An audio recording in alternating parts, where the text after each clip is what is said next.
This is Barrie, a city constantly evolving. At any time, a whole host of pressures challenge the intricate tapestry of city government. In this series, we will explore the priorities deemed essential for progress, even if they don't always inspire unanimous applause. Join me each week for a candid conversation with a member of our city government as we uncover the stories behind the scenes of Barrie, a city on the move.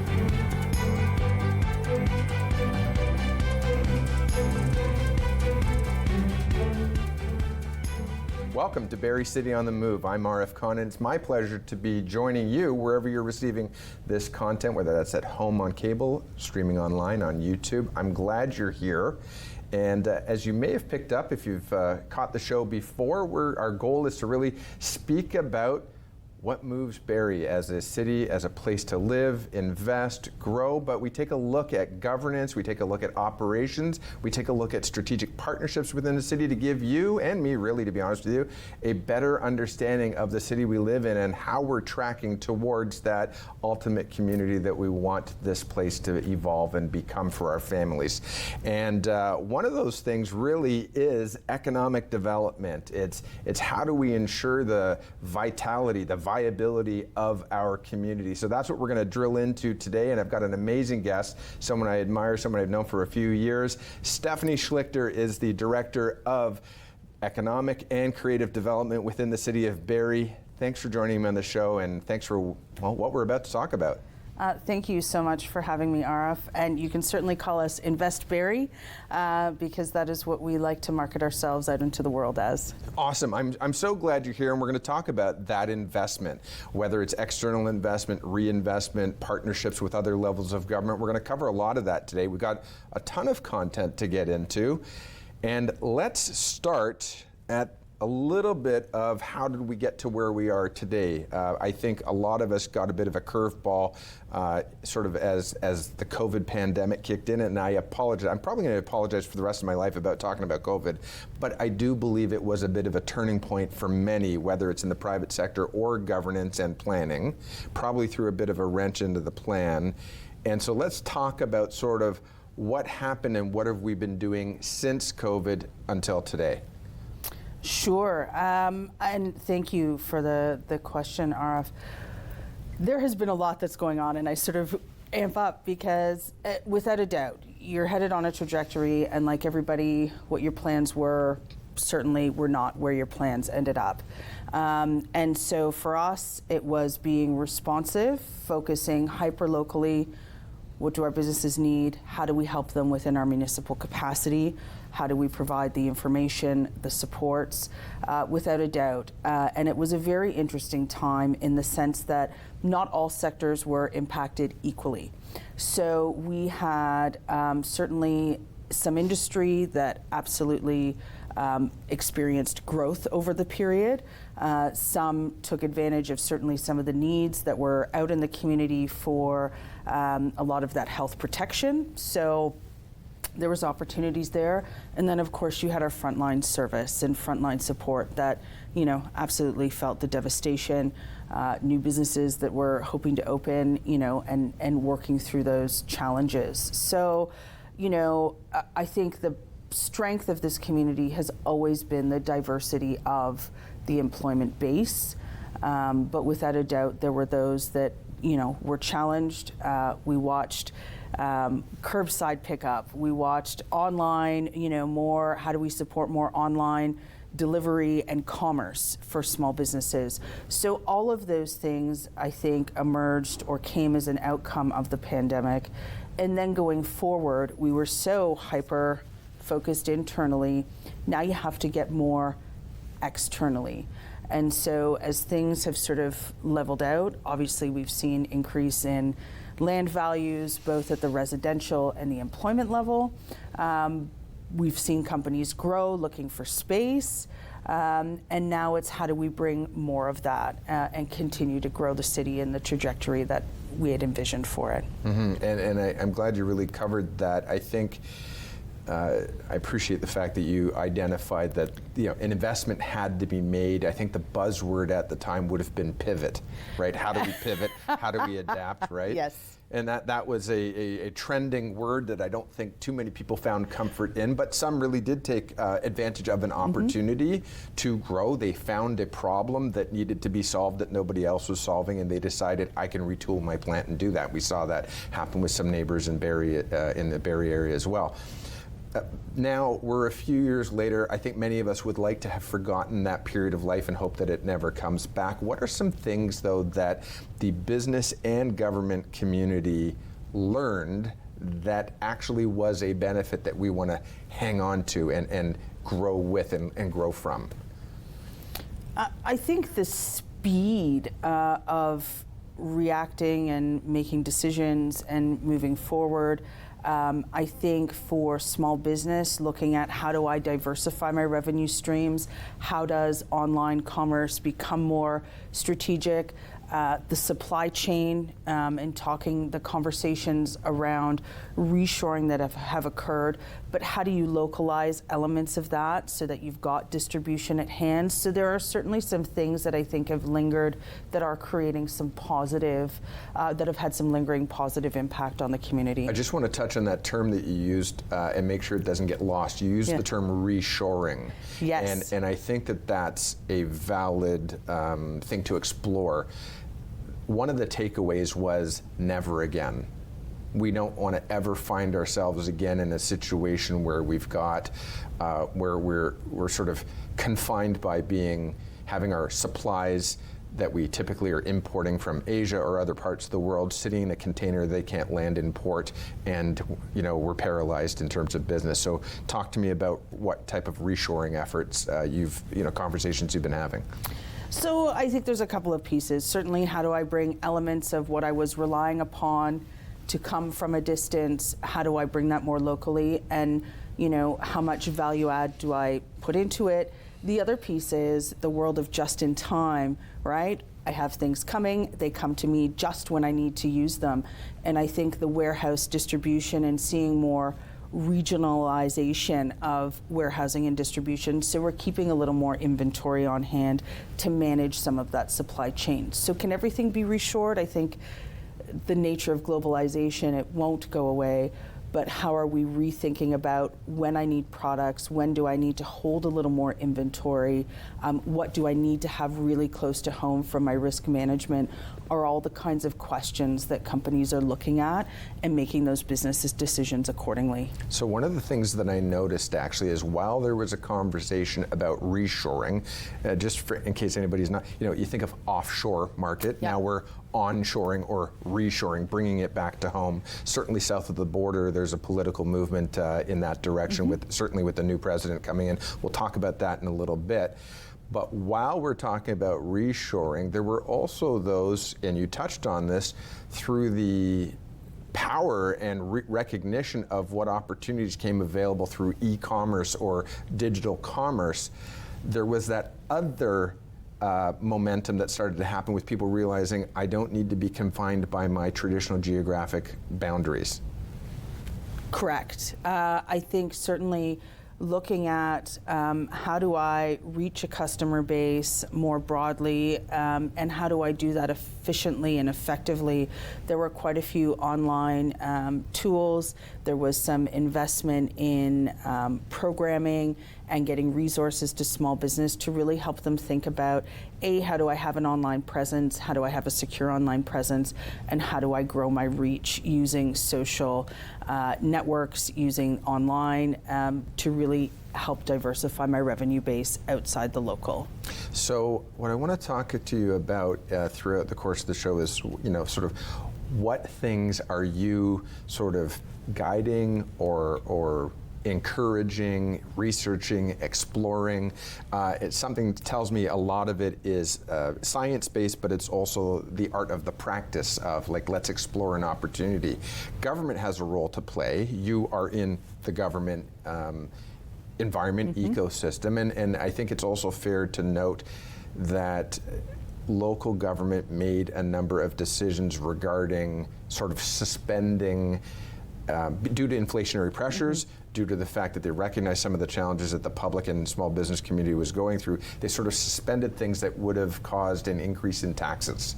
And they decided to suspend some of that. So obviously that kind of limits your resources or government resources in general. What's the role of government? What's your role in the conversation? And what are some of the things that we see around this community to sort of help facilitate what small and medium-sized businesses in all sectors are doing? So how are you facilitating these conversations? There's a handful of ways. So we are focused on the economic development side of our portfolio, business retention and expansion, which is how do we work with our local businesses, how do they stay, how do they grow, how do we keep them here employing. You've got investment attractions, so how do we attract new employers in, and I would put entrepreneurship on that spectrum in terms of how are you helping those that have ideas choose Barrie to start, grow, and eventually employ here in the city. And then part 3 is sort of investment servicing, and how do we help someone once they're investing here in whatever form sort of navigate through some of the City Hall process? How do we help them get them the resources along the way while they're establishing themselves here so they can be successful? So on the business retention front, and that is where we hear what's happening locally, we do an annual business data survey, and we actually started that in 2021. So like you talk about just coming out of COVID, or while we were in it, how do we understand who is here? We have some wonderful relationships with wonderful businesses, but there are over 5,000 bricks and mortar. Add in home-based, you're over 8,000 businesses. How do you hear and get to have a relationship with everybody on a small team? Not easy to do. So the business data survey, we have students that come in every summer. They go to our employment areas of the city, commercial, industrial, knock on the door. We're here, help us understand your business, employment. So there's data that helps us and us at City Hall and other departments make decisions.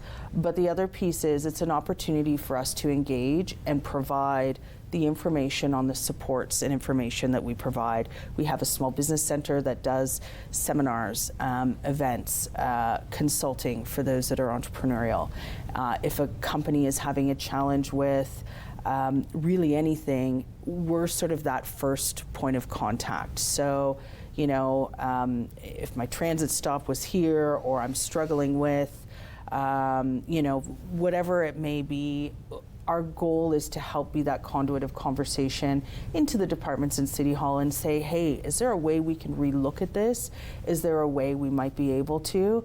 And transit has been incredibly responsive when we've brought pieces forward to say, shift change is here. And so they'll relook at the route and say, okay, well, we might be able to modify in this path, or who else is operating in an industrial area that has that same shift? Maybe there's some ways to do that. How does transit on demand support? So we really serve as sort of that conduit between City Hall and businesses. And then we're out there knocking doors. We trade delegations. We talk to our industry. Where are you at? Are you connected with Georgian College? Are you leveraging the research supports that are there? We did an application for the Skills Development Fund where we work directly with Georgian College and industry to provide upskilling to employees. So the list goes on, but those are some of the things that we're doing to try and bring resources, support, anything we can put in our tool belt to help our businesses be successful. So you touched on a fair amount in this section, and I love it because we talked about building relationships, being a conduit. We talked about talent acquisition and talent retention, going out and engaging with the business community to see where things are going and what they need to get there successfully. You talked about partnership relationships with the colleges as well as other programs through government, and we'll touch on that a little bit more. But speaking of that conduit and pairing, once you learn what the community needs with those who can provide for the outcome, there was a recent announcement made through City Hall, through the Mayor's office, about an exciting development. Why don't you tee us up and then we'll go to break. What's the big, no, you know what, hang on. let's actually leave that one hanging. When we come back from the break, let's actually get into and introduce one of those outcomes that is an exciting outcome that will be there to basically answer those questions that you found through your survey and research. How about we do that? Thrilled to share. All right, so on that note, stay with us. Right on the other side of the break, we're going to maybe not be the first to come to market with this great announcement, but we're going to explore that announcement with you right after this break. Stay with us for more. Barrie City on the Move, Stephanie Schlicter, and a surprise guest.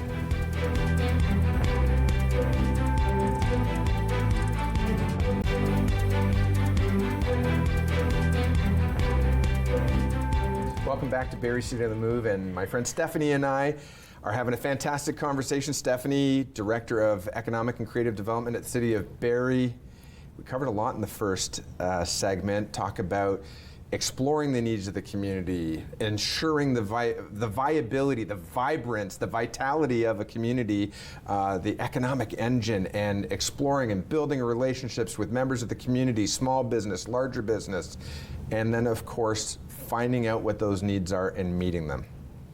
Yes, I feel like we're only scratched the surface, but yes. There's lots to talk about, There is. We kind of teased it. There was a recent announcement.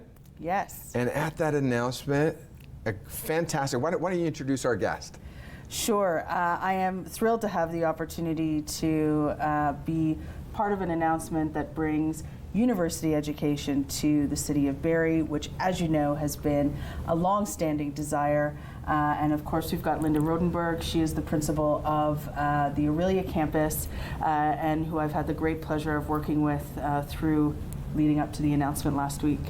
So welcome, Linda. I'm so glad you're here.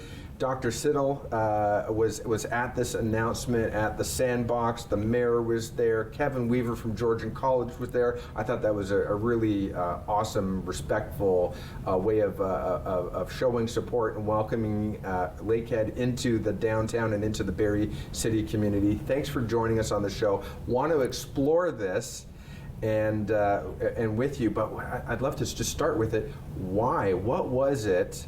What happened after, as Stephanie mentioned, this long, drawn-out, decades-long sort of mission to bring another institution of higher learning and a university into the City of Barrie? Why now? What was the decision? How did that happen?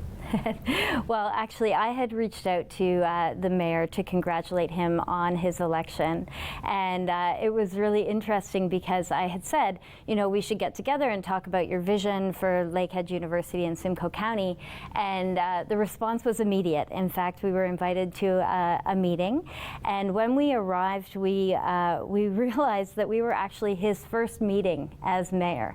And I came into the room, and I remember I held up my hand, and he said, "Hi, I'm Mayor Nettle, and I need a university in Barrie."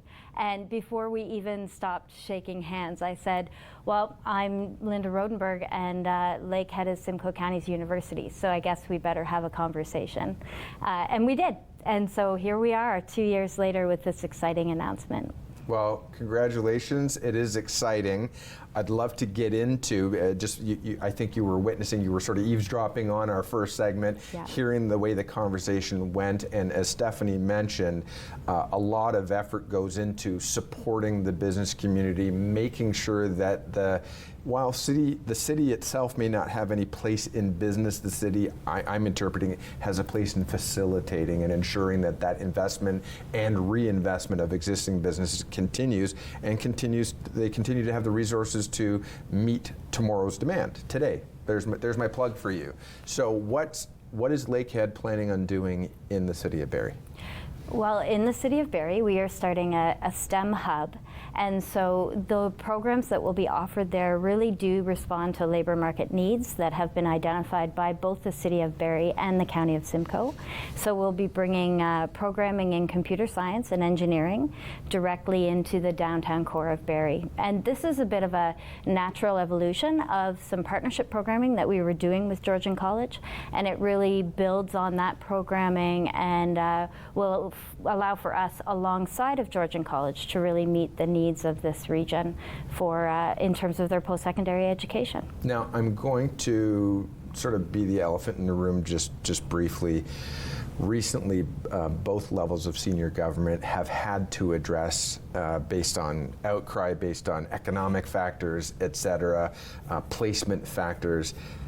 I'm actually a little bit surprised at the timing of the announcement, and so I'd love to know from you, based on the fact that visas are being reconsidered, if not clawed back in terms of the number of visas, given some housing concerns, given the cost in general, the impact that that's had on centers of higher institution, whether it's a college or a university, that must be impacting the entire funding model. And then the timing for Lakehead and the president to make this announcement of this partnership. Tell us, how's that being factored, and how does that affect the decision to move forward? Well, I think in many ways this STEM hub is about responding to regional needs. So 50% of our students at the Aurelia campus of Lakehead, which I think will share some similarities with this location, 50% of our students there are from Simcoe County, and 47% of them are the first in their family to go on to post-secondary education. So ultimately, this is really about that regional response to the labor market needs that we have locally. Lakehead continues to accept and support international students where we can, but I don't think that international students are the direct audience of this particular set of programs at this time. Yeah, and I think it's important that we have this conversation around watch out what you hear in the headlines. While they may be relevant, they may not be particular to this scenario. So when you talk about 47% of your enrollees are first time going to higher education, I mean, that's obviously a staggering number. The other thing we talked about in the first segment, Stephanie, was really the idea of reshoring and answering the need. And I'm curious if that reshoring effort really plants new seeds, or the requirement to have local talent and really meet that need for local talent.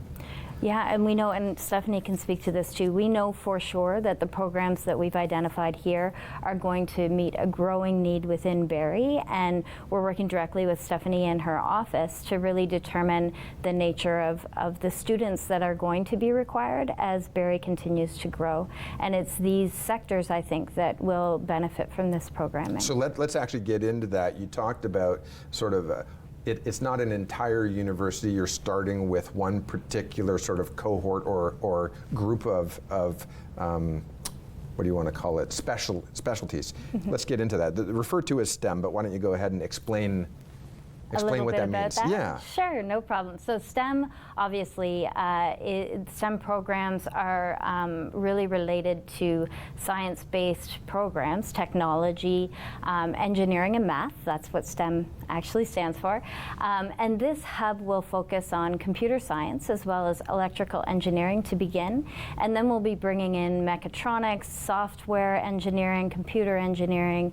And these programs will then really exist naturally alongside each other. I think they create kind of an ecosystem for innovation, because these programs will be able to function together in good ways. You mentioned a term that some of us have never heard of. I've heard of it now probably 2 or 3 times, but what's mechatronics? It sounds like something out of a Marvel movie. Mechatronics is actually something that's been around for a long time, but it certainly is a field that is becoming more and more important, and it really is about where mechanics of things, of machines, really meet electronics and technologies and software parts of operating systems. And so mechatronics, we all experience and deal with mechatronics every day when you're out, when you pick up your cell phone, when you get into your car. These are all systems that require mechanics to actually function, but they interface with those technologies in really interesting ways. Now, Stephanie, you've been having these conversations. You talked about having these surveys. You have round tables. Actually, I believe one of the members in the business community over at Innovative Automation, he's also sitting on the board at Georgian, if I'm not mistaken. He's got to be thrilled. Talk to me about the sort of the requirements and the types of industries that we have in the city of Barrie and the region, and why this relationship makes sense. Sure. So through a labor market study done, almost 20% of positions posted in industry manufacturing alone required a university level education. We know that we have gaps, so we are below the provincial and federal averages, both in STEM learning as a community and in university educated within a community. So both of those, we certainly are above the average in college level, which is credit to Georgian College. So this really rounds out the picture. And for industry, automation, machine learning, we talk about AI. We have some incredible companies here, Innovative certainly being one. There are many others who are reliant upon high-skilled workers in automation in order to be able to be competitive, in order to be able to innovate, grow, and adapt to the needs of their supply chain that they're in. And then you combine that with investments in Ontario's overall strategy around automotive, EV, Honda's investment into this community, the spin-off and supply chain that Honda will need will bring in opportunities for more investment to the city, and the skilled talent has to be there in order for us to be successful in attracting. And that is where both a robust post-secondary is critical, and certainly STEM education is critical. Yeah, and my takeaway as I'm sort of putting that into plain English and understanding that as the growth of the community, though, we have just generation after generation, traditionally, students who are looking to pursue a specific career, leaving the community not to come back. Leaving the community to go to either Toronto or other major centers, getting their education and then not coming back. And then that leaves that void here that just our investors, the business community here, they're on this recruitment search, they're on this talent acquisition search, and they haven't been able to fill those positions locally. Certainly, and I think we can talk to, we talked about coming out of the pandemic and the surge for retaining employment, but engineering and computer science are key skills going forward. And we're talking about manufacturing and industry, but it is across the board. When we talk about entrepreneurship and creating the entrepreneurs of tomorrow and who are out there solving problems that we don't even know exist yet, and the role of technology, all of those require learning and expertise that both the STEM Hub and the diploma to degree options are providing. Mm-hmm. Yeah. So, sorry, go ahead. I was just going to add too, you mentioned about retaining people in our community to do this work. 37% of our graduates in the last 5 years from the Aurelia campus live and work in Barrie. And so we know for sure that the graduates of our programs are choosing Barrie as a place to be. So it's an interesting statistic to think about. Well, I love that you just addressed that. We're going to go to break, and because here's why I love that you addressed that. For those who are curious of how this is going to work and why this is going to work, and is this a guinea pig? Like, are we just sort of testing this out? Thanks to our friends and neighbors in Aurelia, there is the model to pursue and to follow. I mean, there may be some differences, obviously, that get fleshed out. However, the model actually has been proven to work. When we come back from the break, though, what I want to talk to you about, and I'll let you fight over how you're going to address this, is why a downtown? What's the economic impact? How do we know? And there are those who are expressing some concern. Is this the priority for a downtown? What are we going to deal with overcrowding? What are we going to deal with housing? How are we going to deal with the actual, the mood and public safety and the type of relationship that the university will have in the downtown? So I planted the seed with you. We're going to go to break, and when we come back, let's touch on some of those things. So stay with us. We'll be right back with more from Linda Rodenberg and Stephanie Schlicter talking about Lakehead's investment and the partnership in the downtown Barrie community.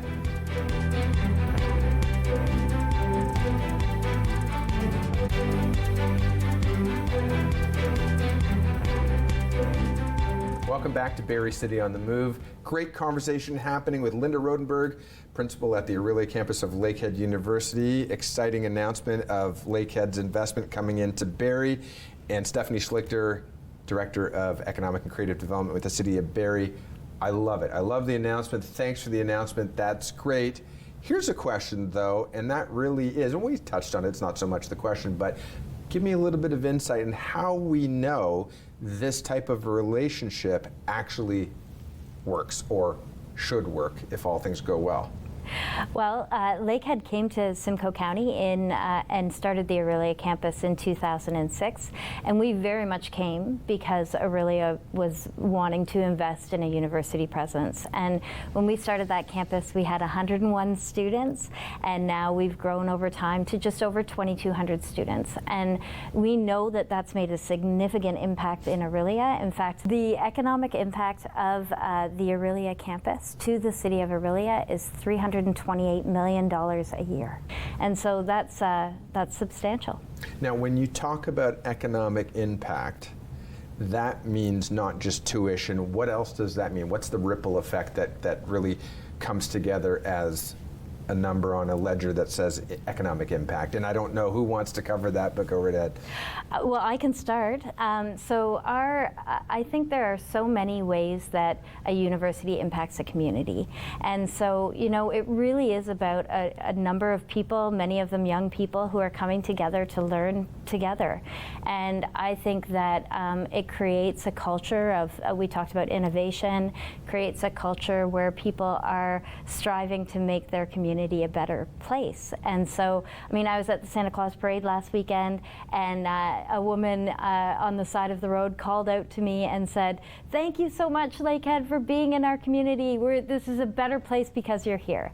And I think I get comments like that from people all the time, that they feel like our community is thriving in part because of Lakehead's presence and what we can bring. Any follow-up on that? I don't know how you say it any better. I think we are thrilled and looking forward to the same economic impact. And certainly for Barrie and downtown, there is a cultural hub that sits down here when you look at our cultural assets. And I think the opportunity that student life and student presence brings, certainly Georgian has some presence here now. They're also looking at growing that. So you put that together, combine that with the density and new residents that overall we're going to be welcoming into this downtown core. You've got a whole new sense of vitality coming in. Sandbox is here, Henry Bernick Entrepreneurship Center, hopefully a new regional innovation center. So it is very much transformative, and Lakehead's presence will be key to that transformation. I think what's interesting, and I think what I want to make sure gets across to those of us who are sitting at home reading these headlines and these announcements, et cetera, is it's not a university for the sake of a university, but it is a decision, it is a collective or a collaborative decision to move forward with something that speaks to a specific intent. So while Toronto Metropolitan University is in the headlines discussing medical, opening up a medical school and how they're going to embrace the enrollment there, we're not announcing a medical school. I know that there are those who think that we need some family physicians in Barrie, and I know that there was previously a physician recruitment task force, and that's probably on the radar. We're here to talk about something that is addressing a need, and Barrie has certainly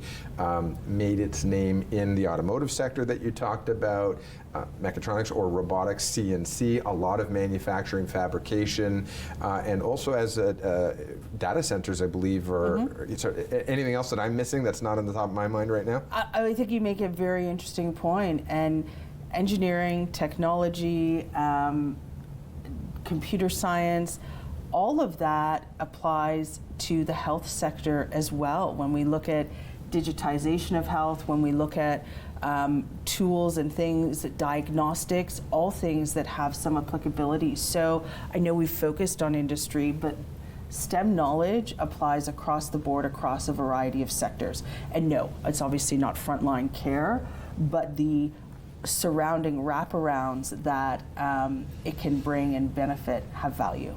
Perfect. I love that. Now, Linda, you touched on the fact that this is there's an added benefit of the type of programming and the type of delivery of education that your students are going to be in receipt of, and that is also going to speak to talent acquisition and talent retention in the community. What does this program have to offer your students? Well, I think it's really interesting because I had a young man come up to me just this past weekend and he said, why should I study this in Barrie? And I said, well, if you really know that you're committed to living and working in this area, then these programs will offer you opportunities through work integrated learning. Each one of them also has up to 16 months of co-op that can be added, and we'll be working with local partners to ensure that our students are able to work in the places where they want to be working long term. In fact, that's something Lakehead has always been committed to, and 91% of our students are employed within 2 years of graduation, and many, many more than that are actually employed in areas that they really want to be working in. And so when our students here are doing those co-ops in the industries that are exciting to them here in Barrie, then they will have opportunities to learn how to use the equipment that is being used by those industries as part of their experience in school, and they'll certainly be the type of employees that those people will want to hire as they graduate. Well, I think it's a definite advantage to have that work integrated experience, co-op experience with the local employers. Certainly it's the students to lose, so they got to show up, display the right characteristics, the right integrity, et cetera. But if the program is delivering the education, then that's a great relationship, foundational relationship that's already been built. Let's talk about the evolution of Lakehead's sort of rollout of the program. I mean, typically speaking, to build a university and start offering a program could easily be a 3 to 5 year investment. You found a way to shortcut that. There are a lot of people who are saying, why are you doing this in the downtown? Well, that's sort of two different conversations, but why is there that sort of win-win scenario of the location that you chose and in terms of the rollout of the programming? Well, so the site that we're working with the city on now is a site for the first 5 years of the program, and so we intend to begin programming in September 2026, which is very, very fast. But remember, we also can draw on the strengths of our programming in these areas, both on the Aurelia campus, but also in Thunder Bay, as we seek to make that happen in a short amount of time. But I also think that what you're talking about too here with this first iteration of this first 5 year plan is it's important because we can start with core programs and then build out from there. And the suite of programs that we'll be offering here as we move forward will include also master's programs and PhD programs, and that will really enable the ecosystem for learning that is very, very important. That's what a university brings. In terms of numbers, we're looking at beginning with about 200 students in 2026, and this site will sustain up to 700 students. And so we will need to move forward with Barrie to explore a future site. We're already starting to talk about that now. So I just want to remind us, we talked about this in the last segment. In Aurelia, you started with approximately 100, and since 2006 till today, that's grown to 2,200 students. Yes. So that is possibly an indicator of what we might see here. But you're going to start with around 200, grow to 700, while our friends at Economic Development are exploring feasibility of other locations and rolling out this program. Touch on, please, the impact that students in a downtown core can have. There are people who are wondering, why are you going into downtown? I think what is unique about the downtown, or a downtown for student life, and you'll probably have a little more to add, Linda, but the amenity. So you've got, waterfront, outdoor spaces, walking, you've got restaurant, you've got dining, you've got sort of congregate space where we can have culture, live music. So you create this whole environment, I think, that creates very much an active student living environment. But maybe I'll pass to you, Linda. And I'll put this to you. I mean, there are those, you spoke about surveys earlier. Barrie residents are invited to participate in a community and safety well-being survey. How do you feel about being downtown? And there are those, who are on both sides of the spectrum. I have no problem going downtown. I'm in downtown 5 days a week. There is others who have an opinion. They haven't been downtown in a year. They don't want to. Injecting an additional 200 to 700 people into the downtown, what is the impact that traditionally has? Oh, I think it's going to be amazing. I think, remember, it's not just Lakehead students that will be downtown, it's also Georgian College students. And I think that allows for those students to really create a sense of culture that they can get excited about as well. And so, again, I always think that university education, maybe this is why I'm so passionate about working in this sector, there's an optimism to it. There's a sense of, taking what you have and working with it and creating what you want it to be. And I think you'll see that energy come into the downtown, and it'll be part of your downtown revitalization, really. Now, there has been, we got to go break in just a second, but there has been talk and concern, what are we doing? Student housing has been on the radar in all communities, and the lack of affordable housing. Just real briefly, I mean, we've got some land on Bradford Street, but actually there is a plan in play and in motion in general. I don't want to get into any specific sites, but Stephanie, regarding housing and the ability to accommodate. Well, I think there's two interesting things that come with that. One, when we talk about the learners that are currently at Lakehead and Aurelia, local based, and part of the whole impetus is to support learners domestic, here in Barrie, to be able to access education in Barrie. And certainly when you look at the downtown, the intensification, the amount of housing, the market will meet the demand. And we have got thousands of units that are sort of in the pipeline, some that are already approved and being built. When you look at the 495 units just behind the bus terminal, getting ready to be occupied, the former YMCA site, there is density in the pipeline. So and I the think province did just recently make a commitment to supporting housing infrastructure. Correct. So we've got community improvement programs set up to support affordability of housing as part of our overall plans in residential development, yes. Awesome. We got to go to break. Linda, first of all, I want to thank you for joining us on the show and this exciting announcement. I love what you're doing.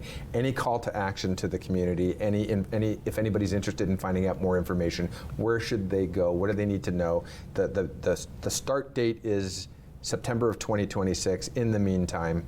Well, in the meantime, Lakehead is Simcoe County's university, and so anyone can reach out to us at any time. We'd be happy to show you around the Aurelia campus, and we're going to be very happy to show you around our Barrie operation once it's up and running in the fall of 2026.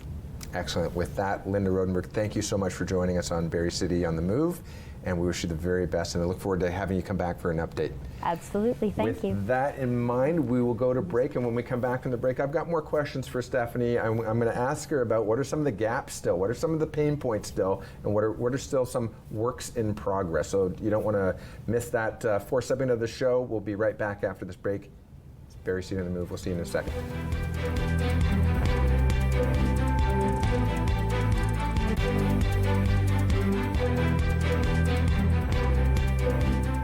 Welcome back to Barrie City on the Move, and great segment actually talking about Lakehead's investment and the announcement between the City of Barrie and Lakehead University to put a campus that will grow and will inject economic vitality into the community and prepare future generations and the business community to have that relationship that they need through talent acquisition and retention. Glad we had her on. Thanks for making that happen. Thank you. We've had a wonderful working relationship with Lakehead as part of this process, and can't wait to bring the project to fruition. Absolutely, but there's lots more to talk about.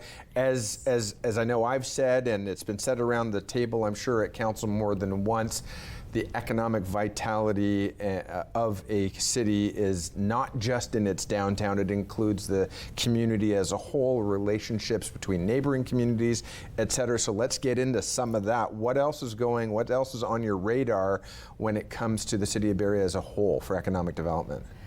There's a wealth of items, and so I'll try and be quick and concise.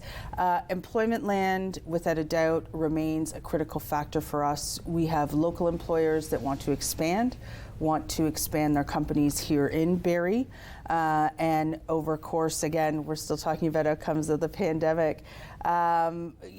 Supply is tight. And so how do we look at servicing? How do we look at maximizing what we have and ensuring we have a supply for the future to meet the full demands of what we're seeing? So now, when we talk about employment lands, I think it's important just to sort of say, there's a piece of land, why aren't you just building there? And that is part of a bigger conversation. You slip the word servicing in there, but I think that that's a big word. Making sure that that land is appropriately zoned, making sure that it also isn't a sensitive use, or taking into consideration maybe some sensitive use if it's manufacturing. More than a light manufacturing, I presume. If it's a medium to heavy, there's potential environmental factors that get into consideration. But talk to me about servicing. Certainly. The city has more than $1 billion invested in infrastructure across the city, projected over the next 5 to 10 years. So without a doubt, infrastructure is critical when it comes to renewal of our existing, but of course in our lands to the south. So all of that is in play. And all of that is critical to being investment ready. So when we talk about shovel-ready land, right, it means that the water, the wastewater, the hydro, which the city doesn't control, but that all of those pieces are sort of at the lot line. So a company really needs to come in, literally put a shovel in the ground, and they can work on building their building because the services are there. So that is what we mean by shovel ready. So we're talking, the city's made some huge investments in infrastructure, road renewal projects, putting in brand new infrastructure in previously undeveloped land. You talked about transit earlier, about coordinating with those employers who may have employees who require access to transit.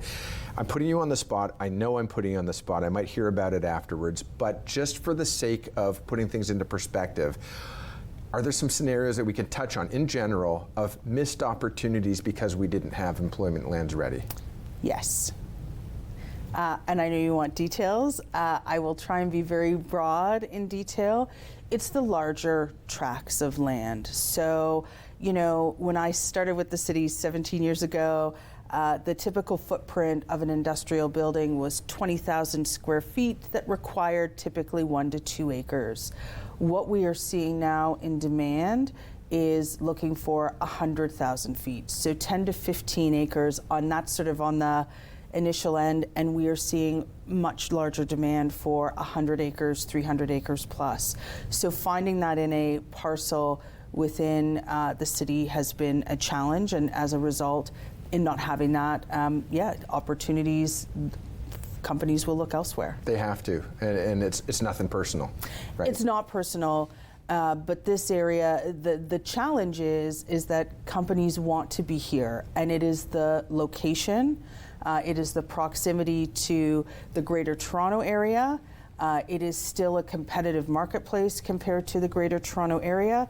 It's also the gateway to the north. So the competitiveness of this area and the strategic location that this brings for market access is putting it in high demand, not to mention stability. I know we were going to talk about, things that are happening in the United States and what tariffs might mean. So in a world of some uncertainty, Canada, Ontario, Barrie is stability in terms of governance, in terms of what's here and its infrastructure base, and I think that makes it a key attractive asset. So we are positioning ourselves to produce and graduate the right talent for the right calling. We've already attracted automotive. We have attracted and continue to attract data and computer science and computer engineering based jobs and industry. We have proximity to a 400 series highway, the gateway to the north, as you talked about, the proximity to the eastern seaboard, et cetera, 8 hours drive to half of the population of the United States. Good or bad, depending on which way you look at it, our dollar is tracking towards 70, if not 68 cents, depending on who's watching when. That is not great news, but in terms of U.S. investment in Canada, that's attractive. Certainly, I think the currency and companies that are looking at the Canadian marketplace, currency always becomes a factor in conversation and value and how you stretch the dollar depending on how your supply chain is. Yeah, so you touched on it. I'm glad you did, because I was going to touch on it if you didn't. Can't help but discuss the fact that January 20th, 2025, the 47th President of the United States will take office, is being sworn in to take office, and right out of the gate, he's already laid it down. We're talking possibly 20-25% tariffs, if not more, depending on the market sector. How is the City of Barrie, how is the City of Barrie's Economic Development Office preparing for the eventuality or the likelihood that we might see some of those pressures, cross-border pressures? I think and I think you said it earlier, the role of a municipality, we don't make those policies, we don't directly hire. What we do is facilitate. So what we are doing now is trying to understand with our industry, what are those unpacks, what does that look like? And as industry does, they are paying attention, they are aware, they are looking at contingencies, they are looking to understand the impact themselves. From there, it's the ongoing dialogue, what can we do and what does that look like? And I think too, we need to wait and see what happens. I know the federal government and provinces are in the policy space, and so that's where we have to let that work its way through. Now, we only have a few minutes left. Housing has been a pressure as well. Yeah. A downward cycle in value, increased interest rates, requalification. They're saying something like 70% of all homes are going to be up for renewal and refinancing within the next year. So putting people in their sort of economic uncertainty of, will I qualify or do I want to invest here in Barrie? So this actually spins off into personal lives as well. My question to you really is, with that in mind, and we've talked a lot about manufacturing, we've talked about the students, you also touched on the fact that we've got online business or web-based business, manufacturing versus intellectual-based businesses. How does that play? How does that weigh out in our economy? Do we have sort of an idea of what the percentages are in terms of intellectual-based, service-based businesses versus manufacturing-based businesses?